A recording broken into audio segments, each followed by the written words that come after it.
Et il devient quelqu'un de mauvaise vie. Pas parce qu'il a voulu. Les circonstances l'ont poussé à le devenir. Beaucoup de responsables sont à compter parmi les bergers. Des gens qui devaient mettre les autres dans des conditions telles qu'ils rendent grâce à Dieu pour ce qu'ils sont. Mais en ce moment-là, même l'action des grâces, on ne sait plus l'exprimer. L'intensité de la souffrance peut même annihiler tout, ou bien éteindre la flamme de notre action des grâces. On peut continuer la lecture.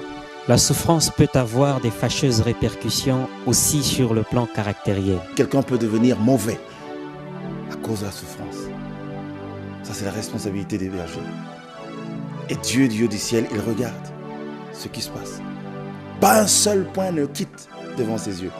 Pas un seul geste posé n'échappe à son contrôle. Il regarde toutes choses. Et comme il sait faire chaque chose bonne en son temps, il y a toujours un temps où il laisse, où vous avez l'impression que personne ne vous contrôle, où vous avez l'impression que vous pouvez tout vous permettre. Il y a un temps pour tout. Où vous serez devant votre propre honte et votre propre opprobre. Vous comprendrez, vous allez regretter d'avoir été méchant.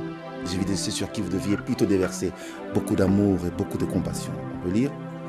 Elle peut rendre un cœur insensible et provoquer un état intérieur désagréable qui rend insupportable. Voyez-vous, quelqu'un qu'on ne sait plus supporter, pas assis. Il n'a pas eu ce qu'il a cherché. On lui a privé de ses droits. Il s'est révolté. Ça crée de la jalousie. Le Seigneur a du travail. Il a trouvé du travail au milieu des hommes. Et parmi les premières œuvres qu'il a réalisées, c'est le travail de berger. Après la bonne nouvelle, c'est le travail de berger. L'Esprit du Seigneur, l'Éternel est sur moi, il m'a oint pour apporter les bonnes nouvelles aux malheureux. Mais pour réparer ceux qui ont les cœurs brisés. Ça, c'est le travail du berger.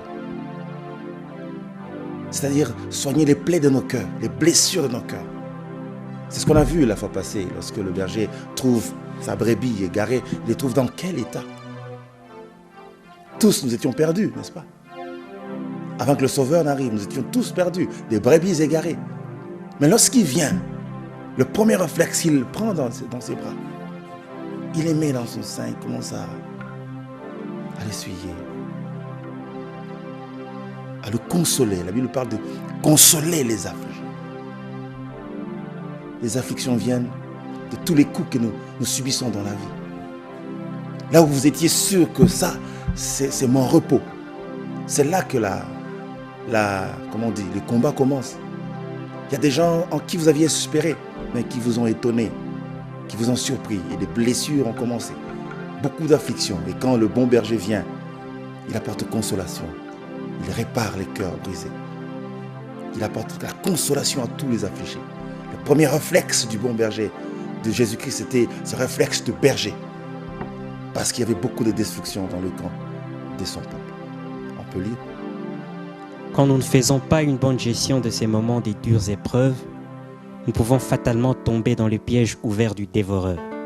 C'est pourquoi des filles, pourtant d'assez bonne éducation, se sont retrouvées dans le trottoir, totalement versées dans la débauche à cause de ces souffrances.